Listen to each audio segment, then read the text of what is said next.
Hi, Pipe Smokers. It's Paul the Pipe Guy live from Rochester, New York, and we got another package in today. And so my girl's on her way over with dinner. Figured I'd do this tobacco review. I ordered 3 more tins of the Seattle Pipe Club Plum Pudding Bourbon Barrel Aged. 3 more tins, so I'm up to 4 on that. I should probably write the date on the bottom. All the Cornell and Diehl stuff has the dates stamped on the bottom, which is nice. Some of the other tins don't. I really should be writing the dates down when I purchased these. So long after I'm gone and I still have hundreds of tins left that are unopened, my son will be able to be like, oh my gosh, this is 30 years old. It's never been opened. Anyway, so before we start the review, I had a little mishap yesterday with one of my Peterson rusticated pipes, and it developed this huge crack there. Now, after I'm done smoking a pipe, the 2 things I do is 3 things. I wait for it to totally cool down. Then I clean it out real good, and then I take this pipe hand polish and go over it real good. And when I was doing that, I noticed this very large crack. And then on the other side of the bowl, other cracks starting to come through, almost like the rustification problem situation may have done something to the grain on this. I don't know. But if you look at the crown on the pipe, even though that crack looks like it's really deep, it only goes about 1/5 of the way through.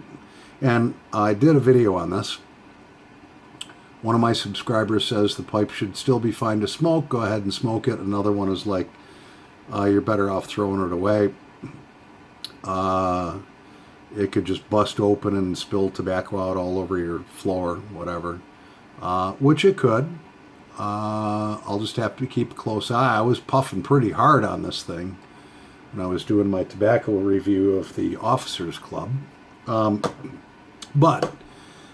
So long story short, I emailed last night Peterson, and they said, where'd you buy the pipe? And I told them through pipesandcigars.com, and they said, well, contact them. They'll get in contact with us, and we'll get the matter resolved. You have a 1-year warranty on the pipe for defects and workmanship. So called up pipesandcigars.com. Within 10 minutes, a nice young man named Christian said, you can keep the old pipe, throw it away, whatever you want. We're sending you a new one, but the problem is we don't have the straight one that's rusticated. We only have the straight that's been sandblasted. I said, that's fine. I'm totally fine with that. So I don't need to send the old pipe back. He's like, nope, we're sending it out to you. You should have it in 3 to 5 days. I'm like, perfect. He says, is there anything else I could do? It took him a long time to actually find my purchase. I narrowed it down that I bought it during the wintertime, and I've had hundreds and hundreds of purchases since then. So he's like, I see you're a very good customer, Mr. Gilson. I was like, yeah. And so I'm going to keep smoking this. I'll let it rest for a little bit. But back to our review.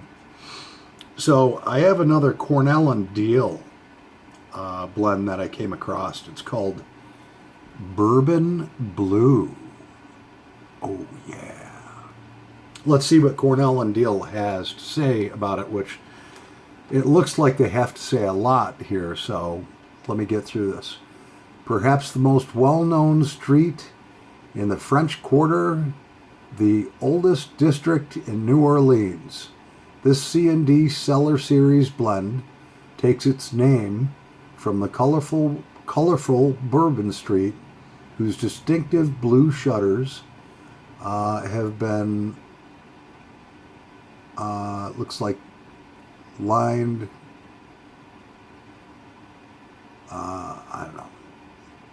line something for years. It is especially It,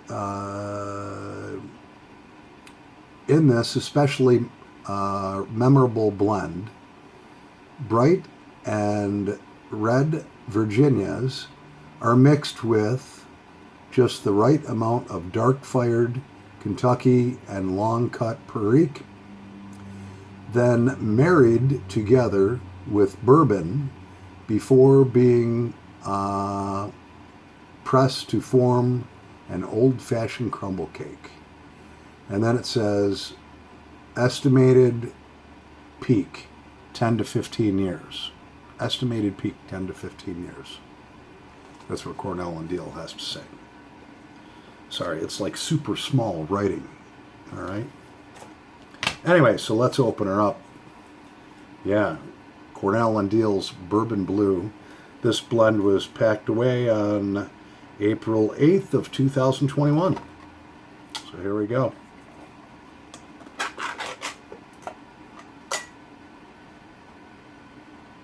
Ooh. That smells good. They forgot the typical Cornell and Diehl little insignia on there. It goes on the top. So, oh, we have a little piece of triangular crumble cake there. That's what it is. It's pretty nice and yellow. And then I'm not even going to try to get this piece out, but it's a very big piece that's in there. Ooh, that smells good. I can smell the bourbon.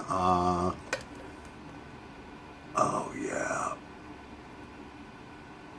I can smell the Virginias and the Perique. Yeah, this is good. So, what we're going to do is we're actually going to take some of this, a little tiny bit, because I'm telling you, with this crumble cake, you rub it out, and all of a sudden you end up with a pile. A huge pile. I mean, so, it rubs out extremely well. The moisture content, it's not extremely moist, it's more on the drier side. All I had to do is hardly touch that. And she rubbed out real good. So we're going to smoke this in our XL90, I think it is. Yeah. Or Peterson XL90. Yes, Peterson, we're going to give you another chance doing a tobacco review here with Paul the Pipe Guy. I do own 5 Peterson pipes. So the other one I have on the way, like I said, the old one that looks like it has a pretty good crack in it, but after really inspecting it a lot, it doesn't go as deep as I thought it did. So we'll have to see. I'll just keep smoking it. I mean, I was smoking it pretty hard during that tobacco review, but I mean, I was smoking all my other pipes just as hard. I just think, I think sometimes what they do is if you have a rusticated or sandblasted briar pipe, and I could be wrong, what they do is, I think they take a little more inferior briar. In other words, something that, if you have a smooth pipe, like this XL90, okay, that's smooth. You're going to be able to see any defects in the briar. So you take a pipe that maybe isn't so perfect and you rusticate it. You know, you got a lot of things that are going to hide that. And this particular one is a 9 millimeter also. So let's get right to it and fire her up. First of all, let's clean the palate.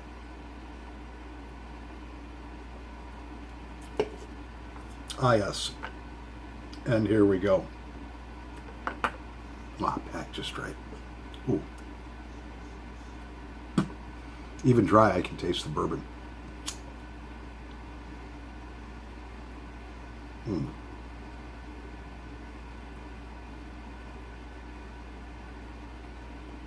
Mm.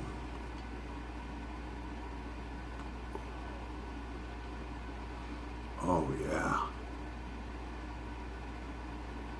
I love this bourbon flavored tobaccos. I wish they had a little Latakia in it though, just to give it a little more smoky flavor. But this is great. Cornell and Diehl, I have, I don't know, 10, 15 of their blends.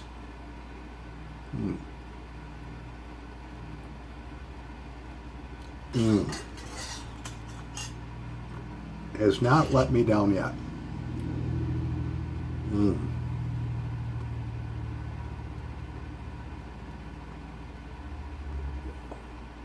Oh yeah,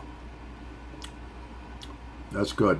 You can just taste a slight note of the bourbon, but keep in mind a lot of times as you smoke down through, you're going to get stronger notes on every different puff of whatever is in the tobacco. You could be smoking this down, take a puff, not taste any bourbon, and then your next puff, you get a nice whiff of it.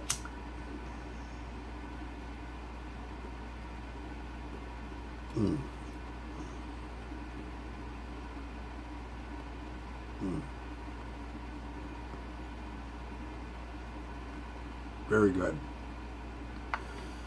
Oh, I definitely. I'm glad I ordered 2 tins of this. This is good.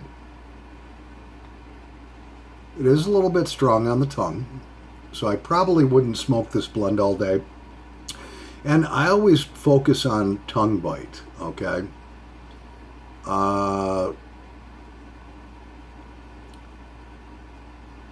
I can feel this. This is the first bowl I've smoked today. I can feel it on my tongue. So if I smoke 4 bowls of this, I believe that I probably would have tongue bite, but I don't think that this would be an all-day smoke. I just don't. What? It is truly a great tasting blend. And I would definitely buy this again. I have my 2 tins for now, but Cornell and Diehl, Bourbon Bleu. Ooh, I can feel the nicotine kicked in. This is strong stuff. Anyways, hope you enjoyed the tobacco review and the follow-up on this. We'll do the pipe review when the new Peterson comes in a few days. That's been sandblasted. Which, by the way, I don't own any sandblasted pipes, so it will be a nice addition to my collection. No charge. Paul the Pipe Guy, live from Rochester, New York. Happy pipe smoking, pipe smokers. Over and out.